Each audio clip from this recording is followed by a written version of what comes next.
안녕하세요. 사랑합니다. 생활과 윤리의 시간입니다.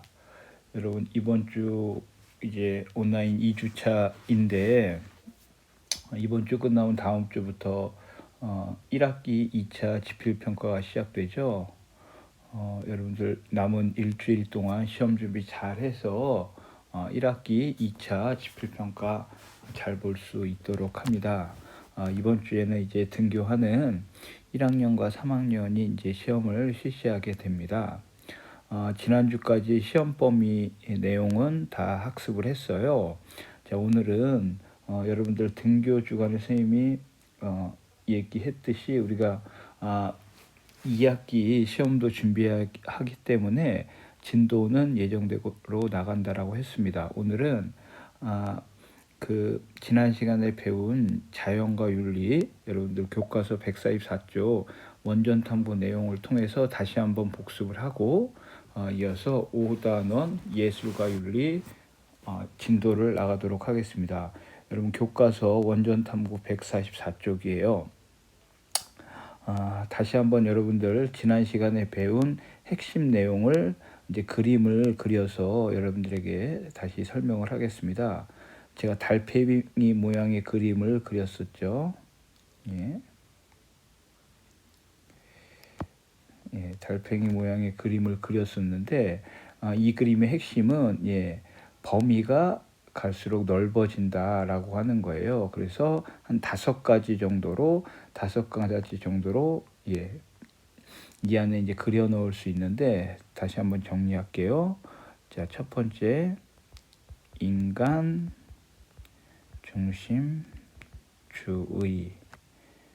두 번째는 온건한 인간 중심주의. 그렇죠. 그 다음 세 번째 동물 중심주의. 네 번째는 생명 중심주의.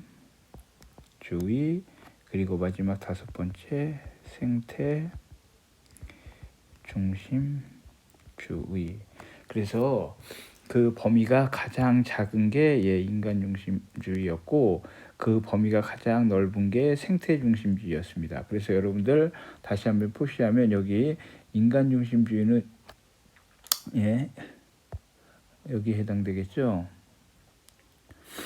인간 중심주의는 이제 여기서부터 출발을 해서 생태 중심주의 여기까지 이제 확장해 나가는 이제 그러한 5가지 중심을 배웠습니다. 특히 이제 이 5가지에 해당하는 사상가들의 그 9명, 총 9명의 사상가들을 배웠어요. 그 9명의 사상가들을 이제 믹스해서 모의고사나 대학 수학능력 시험에 기존에도 여러 번 나왔었고 앞으로도 계속 나올 것이다. 그리고 여러분들이 굉장히 이제 헷갈려하고 실수를 유발할 수 있는 문항이 기존에 여러 번 출제됐었어요. 그래서 여러분들 이 5가지 인간과 자연 어떻게 바라보고 있는지 다시 한번 잘 정리를 해놔야 되고요. 당연히 이번 지필평가에서도 여기 관련된 문제 여러 문제가 나올 것입니다. 여러분들 다시 한번 잘 일주일이라는 시간이 남았기 때문에 잘 복습하면서 정리를 해두세요. 오늘 교과서 원전 탐구에는 이 5가지 중에서 이제 2사람이 나와 있네요. 2사람이 레건, 그 다음에 테일러. 그럼 여러분 이제 레건은 그쵸, 동물 중심주의. 테일러는 뭐죠? 생명 중심주의 테일러. 생명 보겠습니다. 먼저 레건. 동물은 자신의 삶을 영위할 수 있는 삶의 주체다.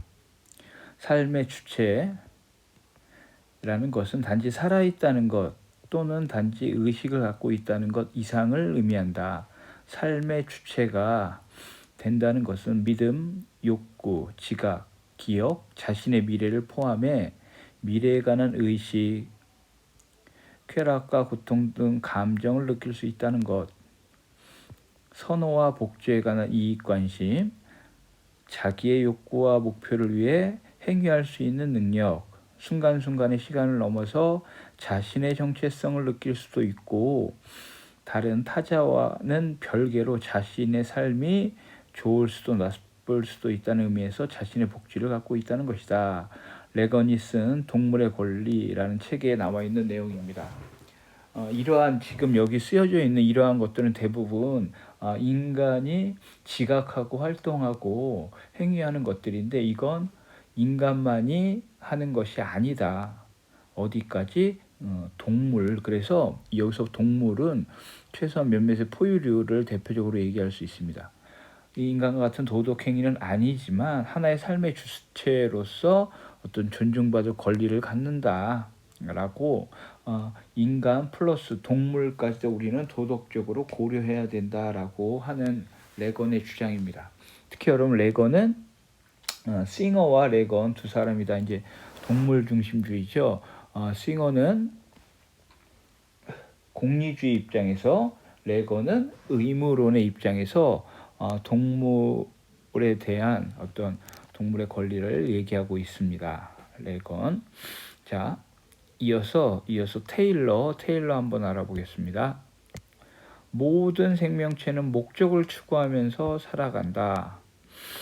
생명체가 목적론적 삶의 중심이라는 것은 그것의 외적 활동뿐만 아니라 내적 작용이 목표지향적이다. 목표를 갖고 있다. 그리고 그것이 자신의 생존을 유지하고 자신의 종을 재생산하고 변화하는 환경에 적응하게 하는 생명활동을 성공으로 수행하게 해주는 경향성을 갖고 있다는 것이다. 생명체가 목적론적 활동의 중심이 되게끔 하는 것은 자신의 선을 실현하도록 방향지어진 유기체의 작용이 갖는 일관성의 통일성이다. 말이 조금 어려운데요.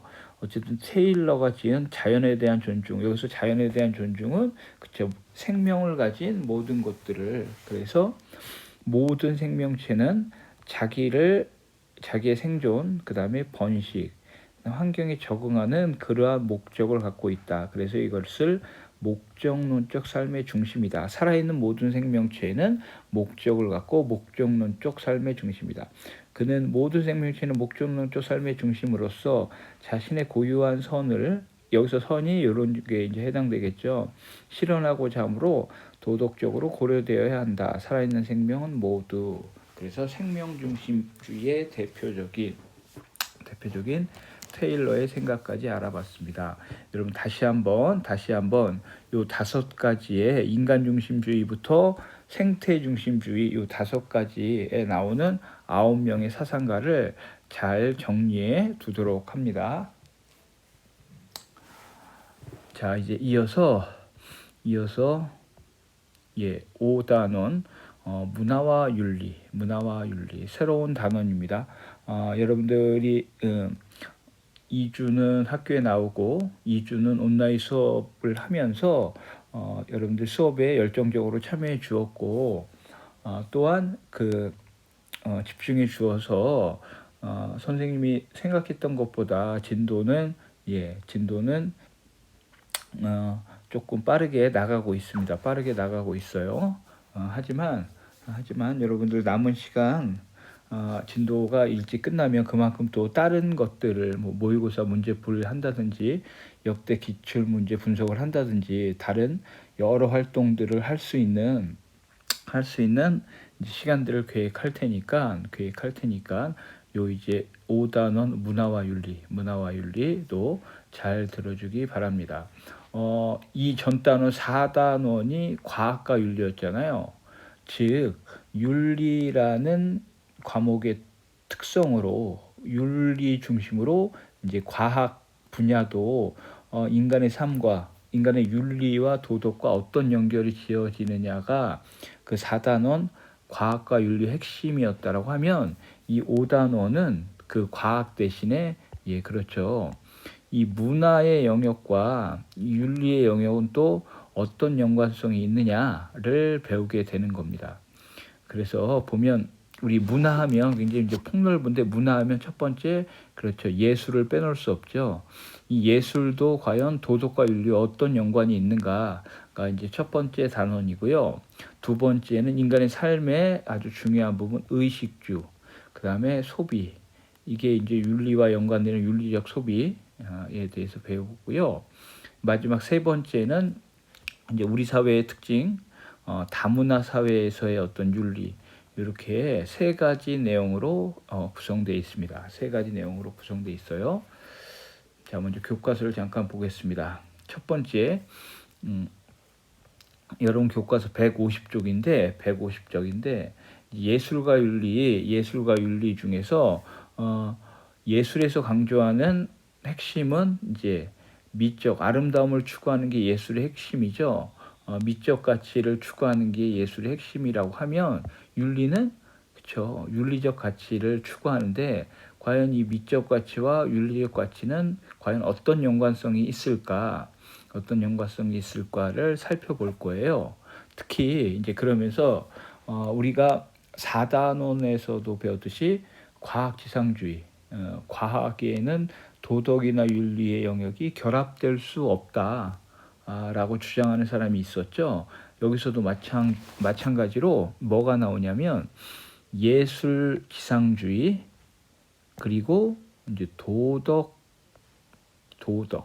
강조하는 이 두 가지 입장이 나올 수 있습니다. 그래서 이 두 가지 입장의 차이점에 대해서 이제 배우고요. 그다음에 두 번째는 예술의 상업화,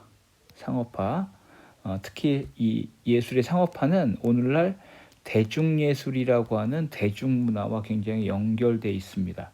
이거에 대한 긍정적인 입장과 부정적인 입장 두 가지가 존재해요. 이 입장을 알아보도록 하겠습니다. 그래서 요 1단원의 핵심되는 내용은 미적 가치, 윤리적 가치, 예술지상주의, 도덕주의, 예술의 상업화, 이런 것들이 이제 핵심 내용이 되겠습니다. 핵심 내용.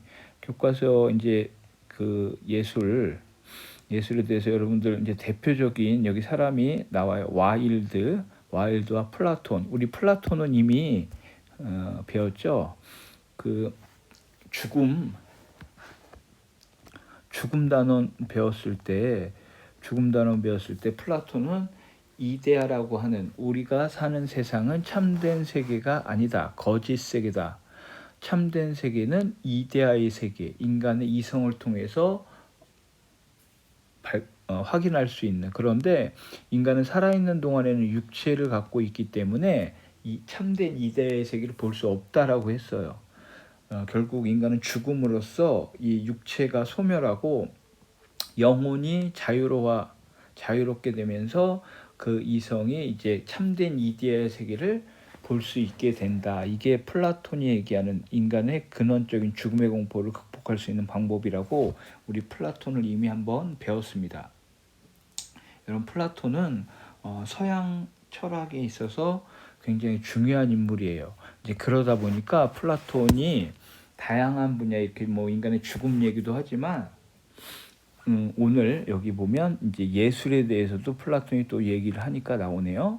자, 플라톤은 예술 작품이 몸에 좋은 곳에서 불어오는 미풍처럼 그들에게 좋은 영향을 주며 어릴 때부터 곧장 자기도 모르는 사이에 아름다움을 닮고 사랑하고 공감하도록 그들을 이끌어준다라고 해서 플라톤은 예술과 윤리는 굉장히 이제 밀접한 관련이 있다라고 보는 입장이에요.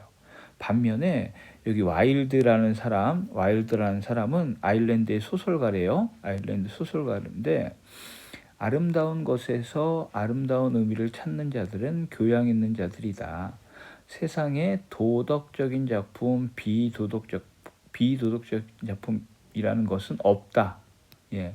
도덕적인 작품, 비도덕적 작품, 이런 기준은 없다. 작품은 잘 쓰였거나 형편없이 쓰였거나 둘 중에 하나일 뿐이다. 무슨 얘기냐면 예술 작품을 도덕이라는 기준으로 이렇게 측정할 수 없다. 도덕의 기준으로 예술을 봐서는 안 된다. 그러니까 예술 지상주의의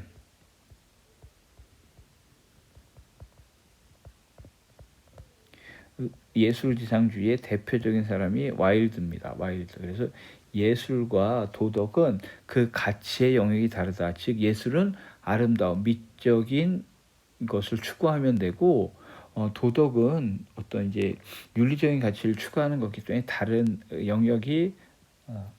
영역이다라고 이제 얘기를 하는 거예요. 그래서 대표적으로 와일드, 플라톤 이런 사람 나왔는데 좀 더 이제 체계화되어 있는 수능 특강을 통해 그 내용을 좀 알아볼게요. 수능 특강 138쪽입니다. 예술과 대중문화윤리. 이제 여기도 우리가 알아본 미적 가치와 윤리적 가치를 먼저 비교합니다. 예술이라고 하는 건 먼저 동양이나 서양이나 어떤 예술 굉장히 중요한 역할을 했는데 동양에서는 사람이 살아가는데 필요한 기술을 연마하기 위해 여러 방법을 찾는다는 것이 예술의 뜻이었다라고 합니다. 서양은 어떤 일을 이렇게 수행할 수 있는 능력, 그러니까 인간이 살아가면서 도구를 만들고 손을 통해서 많은 것들을 창작했는데 이러한 활동들이 넓게 보면 이제 예술의 어떤 시작이었다라고 하는 거예요. 당연히 인간에게 필요한 어떤 물건을 만들다 보면 그렇죠. 이 물건은 잘 만들어졌네. 이 물건은 아름답네. 이렇게 하면서 이제 거기서 아름다움, 어떤 예술의 의미가 생겨났다라고 하는 거예요. 이건 동양이나 서양이나 이제 비슷하겠죠. 결국 예술이라는 것은 미적 가치를 표현하고 창조하는 일에 목적을 둔 인간의 활동과 그 산물이다 라고 할 수 있습니다. 이러한 예술은 인간에게 어떤 역할을 했느냐? 인간에게 심리적 안정, 즐거움 또는 이제 소통의 매개가 됨으로써 인간 간의 교류, 소통하는 데 촉진할 수 있다. 2번, 사회적 모순을 비판하여 잘못된 사회의 어떤 것들을 예술을 통해 비판하여 인간의 의식과 사회개혁에 이바지하며 도덕적 교훈을 제공하는 삶에, 이걸 여러분들이 이제 여기 나와 있는 이러한 활동들을 참여예술론이라고 얘기합니다. 예술가도 사회의 구성원이고 예술도 사회의 산물이므로 예술은 현실을 반영하고 개선하며 이를 통해 역사 발전에 기여해야 된다라고 보는 입장이에요. 그래서 많은 나라들이 이러한 예술 작품 속에는 그런 이제 굉장히 어려운 시대, 억압받는 시대, 혁명의 시대 이런 것들을 음악이나 미술로 표현한 많은 작품들이 있어요. 당연히 우리나라도 그런 이제 뭐 참여예술, 민중예술 이렇게 해서 어려운 시기에 특히 이제 민주화를 시민들이 요구하던 80년대 같은데 그런 이제 예술도 많이 발전했습니다. 그게 비단 뭐 미술뿐만 아니라 음악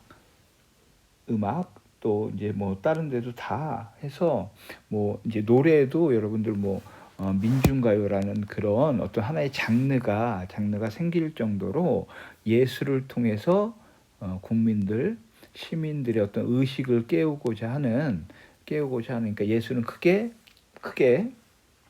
사람들에게 그래 아름답다, 심리적인 안정, 어떤 정서적인 안정 이런 것도 주는 게 크지만 그것만 해당되는 게 아니라 어떤 이제 잘못된 사회를 예술이라는 것으로 일깨워주는 그걸 통해서 사람들을 깨우치는 이제 그런 어떤 활동도 예술이 우리 사회에 어떤 큰 역할을 하고 있다라고 할 수 있습니다. 그게 대표적인 게 참여예술론이라고 하는 하나의 이론입니다.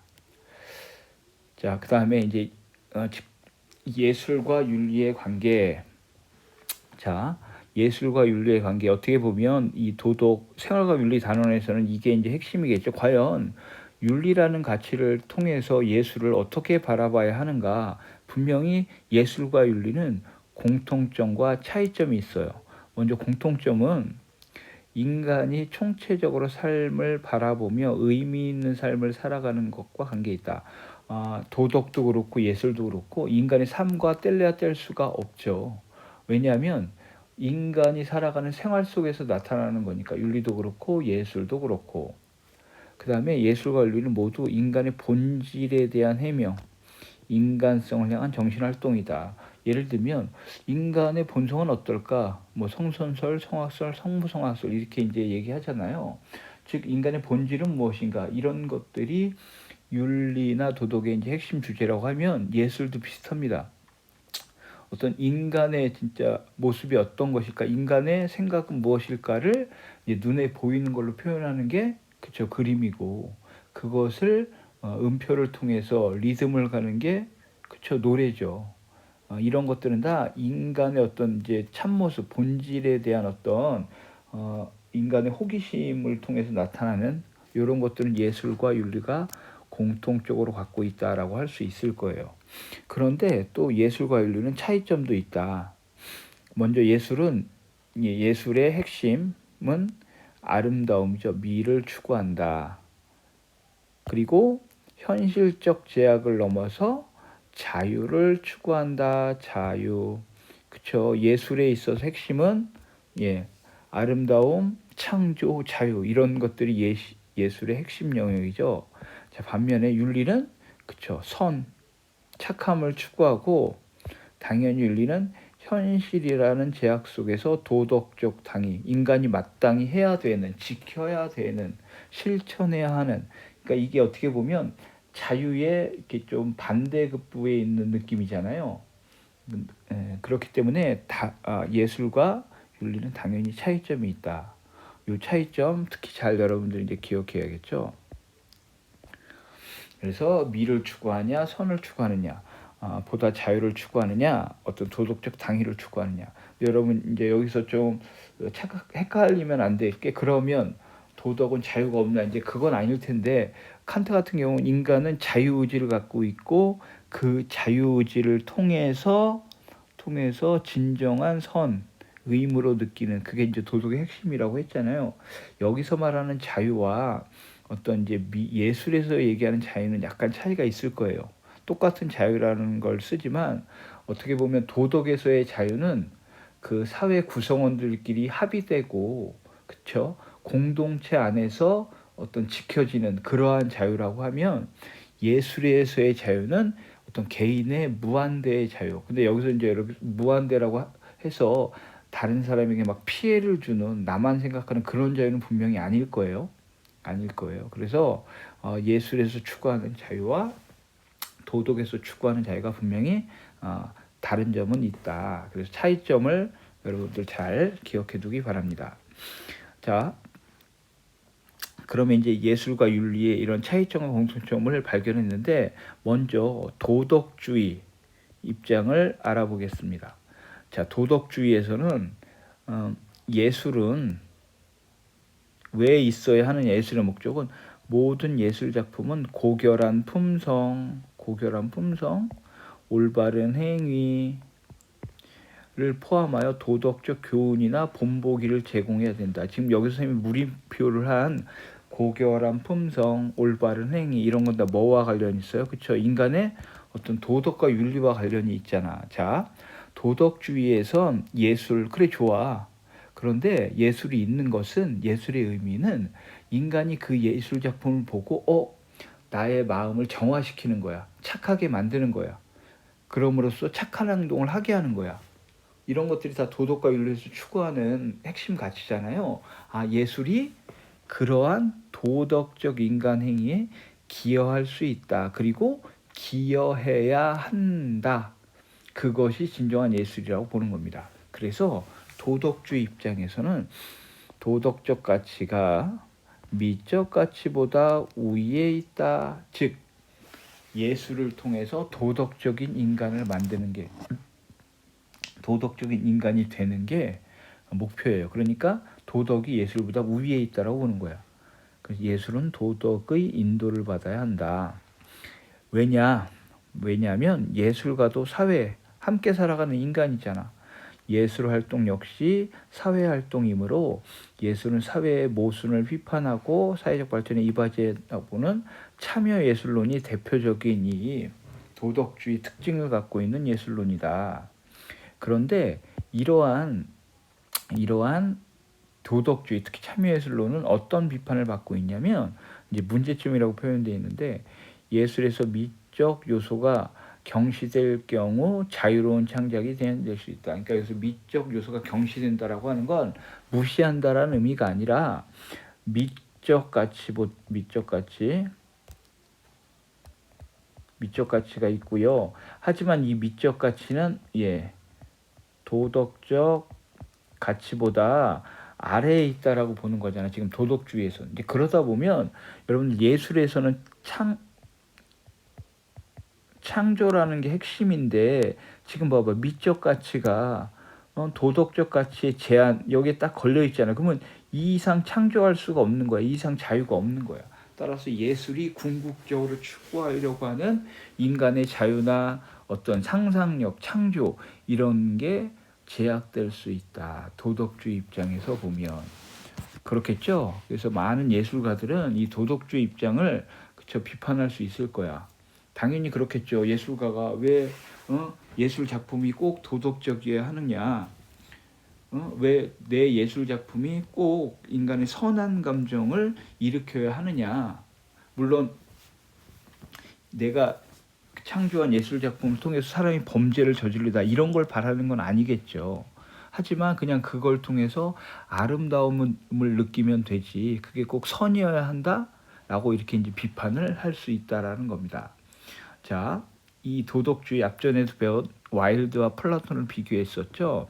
그래서 대표적인 도덕주의 두 사람, 플라톤과 소크라테스입니다. 특히 플라톤. 이제 여기 2019년 대학 수학능력 모의평가에도 나왔다라고 하는 겁니다. 플라톤, 추한 것과 나쁜 리듬, 그리고 부조하는 나쁜 성품, 인간의 도덕적인 성품을 얘기하잖아요. 을 닮은 반면 그 반대되는 것들은 좋은 성품을 닮았으며 또한 그것을 모방한 것이다. 건강에 좋은 곳에 거주함으로써 건강해지듯이 젊은이들은 아름다운 작품을 만나 자신도 모르는 사이에 아름다운 말과 친근해진다. 그리고 이렇게 되면 조화로 이끌게 된다. 조화. 복잡 미묘한 리듬도 온갖 종류의 운율도 추구하지 말고 추구해야 될 것은 예절 바르고 용감한 삶의 리듬을 알아야 한다. 즉 여기서 말하는, 여러분 봐봐, 리듬 음악이잖아요. 어떤 음악이 참된 음악이냐? 예절 바르고 용감한 삶. 결국 여기서 말하는 예절 바르고 용감한 이런 게 뭐의 영역이에요? 도덕의 영역이잖아. 그러니까 플라톤은 예술 작품, 음악을 통해서, 미술을 통해서 그 인간이 착해지거나 용기라는 어떤 감정을 일으키거나 예절 바라, 그렇게 되는 게 예술이 갖고 있는 참된 가치다. 예술은 그래야 한다. 그래서 대표적인 도덕주의 입장입니다. 플라톤은 예술이 올바른 품성함양이 결국 도덕적인 인간이 되는 거죠. 위한 삶의 모범을 제공해야 된다. 뭐가 예술이. 그래서 예술가는 도덕적 이상을 모방하는 영혼의 조화를 추구해야 된다라고 하는 대표적인 도덕주의 입장입니다. 플라톤. 여러분 잘 알아둬야겠죠. 자, 유가의 도덕주의. 유교 누가 생각납니까? 그죠? 공자. 자, 동양의 대표적인 중국의 유가도 도덕주의래요. 도덕주의. 지금 우리가 예술과 윤리의 관계를 얘기하는데 도덕주의 입장을 배우고 있습니다. 하늘은 높고 땅은 낮아 만물이 흩어져 다르게 있으니 얘가 만들어 행해진다. 예. 흘러 쉼이 없고 합치어 갖게 되는 악이 그에 행성한다. 여기서 악은 여러분, 악은 악한 악이 아니에요. 여기서 악은 뭐예요? 음악입니다. 음악.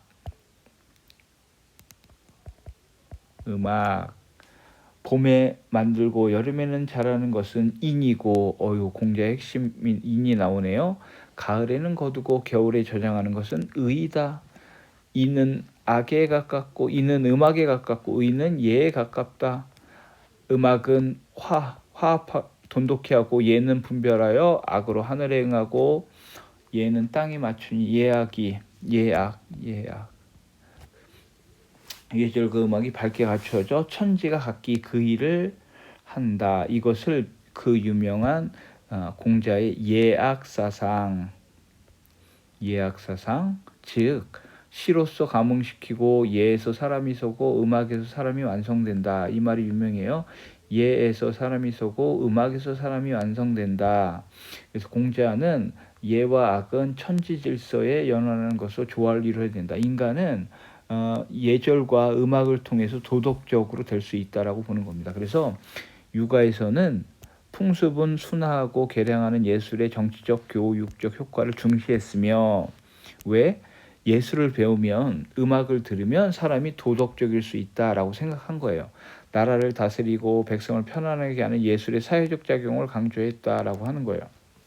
자, 여러분 특히 동양에서는 육아는 이렇게 예와 음악을 강조한 반면에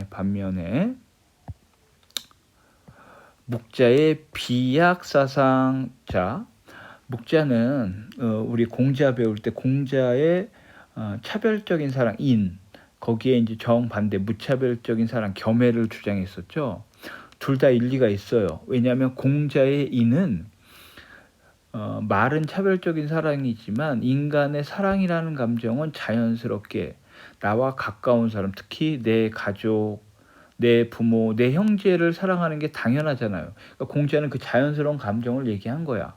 반면에 묵자는 아니다. 이제 그렇게 되면 내 가족, 내 부모, 내 자식만 사랑하다 보면 남의 자식은 덜 사랑하게 되고 이제 거기서 차별이 생긴다라고 한 거예요. 그러니까 둘 다 틀린 말은 아니에요. 이렇듯 육아의 공자와 묵자는 서로 전혀 정반대의 주장을 펼치고 있습니다.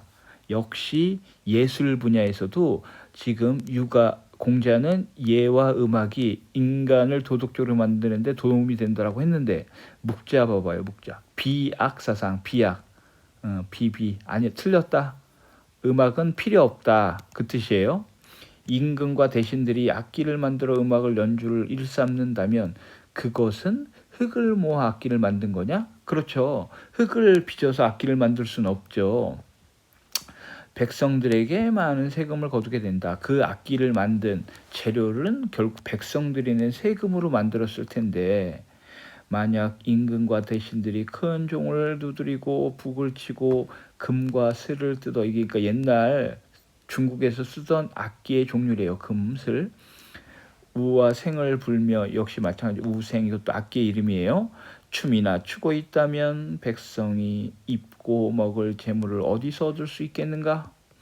임금과 대신이 음악을 좋아하며 즐기려 한다면 국가는 어지러워진다.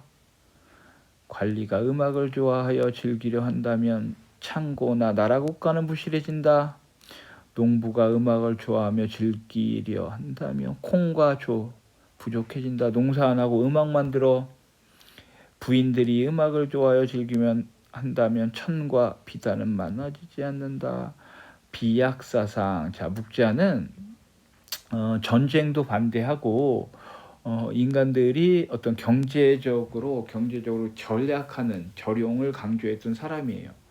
이제 그러려면 열심히 일하고 전략하는 삶이 굉장히 중요한데 그냥 태평하게 음악을 듣고 있어? 그 악기를 만드는데 많은 돈도 들어가는데 이런 걸 비판한 겁니다. 그래서 묵자는 음악이 감정적으로 즐거움을 주기도 하지만 악기를 제조하기 위해 민생에 사용될 재물이 낭비되고 연주와 감상을 위해 노동력이 사용됨으로써 생산활동에 방해가 된다. 그래서 음악을 들으면 안 된다. 따라서 묵자는 천하의 해악을 없애기 위해 음악을 금지해야 된다. 비약사상. 공자와 묵자 굉장히 이제 다른 양 극단에서 얘기를 하고 있습니다. 그래서 여러분들 지금 특히 세 사람, 플라톤, 지금 앞전에 나왔던 서양의 대표적인 플라톤, 지금 예술과 도덕의 관계에서 플라톤은 도덕주의 입장, 그다음에 육아의 공자도 역시 도덕주의 입장이에요. 그런데 이제 동양의 이 묵자는 음악은 필요 없다라고 해서 음악을 비판하는 이제 세 사람의 다른 관점을 배웠습니다. 여러분들 이제 예술과 윤리 오늘 첫 시간인데 이 도덕과 예술의 관계를 첫 번째로 도덕주의 입장에서 도덕 우위에서 예술은 인간에게 도덕성을 함양하는 데 도움이 돼야 진정한 예술이다라고 하는 도덕주의 입장을 살펴봤습니다. 이제 다음에는 신미주의 예술만 주장하는 도덕과 연결짓는 게 아니다라고 하는 그 입장을 배워볼 거예요. 여러분들 이제 다음 주에 시험이기 때문에 이제 진도는 조금 천천히 나가고 여러분들 남은 시간 여러분들이 복습하고 시험 공부할 수 있도록 약간 5분 정도 시간을 일찍 끝내겠습니다. 혹시 이 온라인 수업 주간에 시험 공부하다가 시험과 관련돼서 질문이 있으면 여러분들 그 온라인 수업 그 방 있죠? 그 방에 꼭 올려주세요. 그래서 여러분들 뭐 당연히 다음 주에 등교해서 질문해도 좋은데 시험 일주일 앞두고 있기 때문에 시험 공부하면서 궁금한 내용은 톡방에 올려주시면 제가 답변을 해드리겠습니다. 남은 시간 시험 공부 잘 할 수 있도록